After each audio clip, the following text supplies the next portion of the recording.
Welcome to Empires of Antiquity. Friends, imagine being outnumbered 2-1 with everything on the line. Rome believed they couldn't lose, but Hannibal Barca didn't just beat them. He shattered their pride, slaughtering 60,000 Romans in a single day. Today, we unravel the story of the people's champion of Carthage and one of the most brilliant military minds in history. Before we dive in, let me ask you this. If you were Hannibal, would you have taken the same oath of vengeance against Rome? Drop your thoughts in the comments below. Hannibal Barca, born in 247 BCE in Carthage, was raised to hate Rome. His father, Hannibal Barca, the hero of Carthage's fight during the First Punic War, made Hannibal swear an oath as a child never to befriend Rome and to dedicate his life to destroying them. One historian famously said, "In Hannibal, Carthage finally found a man whose hatred for Rome was equal to Rome's ambition for domination." Fast forward to 218 BCE, Hannibal does what no one expects. He marches 50,000 troops, 37 elephants, and countless supplies over the Alps, a feat so dangerous that many of his men died along the way.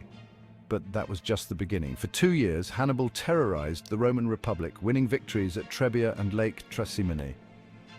Here's a question for you. Would you have followed Hannibal across the Alps knowing you might not survive? Let me know in the comments.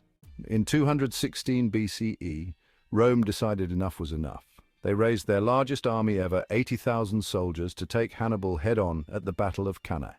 Hannibal, outnumbered, pulled off one of the most brilliant strategies in military history.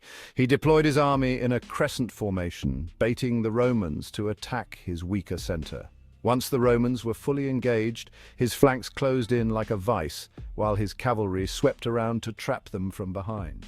What followed was a massacre, 60,000 Roman soldiers killed. A Roman historian, Livy, described the battlefield. The carnage was so great that rivers of blood turned the surrounding fields into marshes.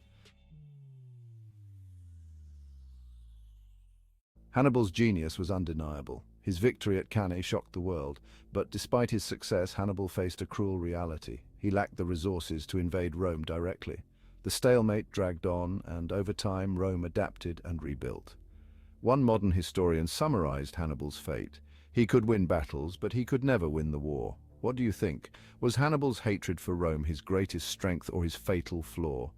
Let's talk about it in the comments.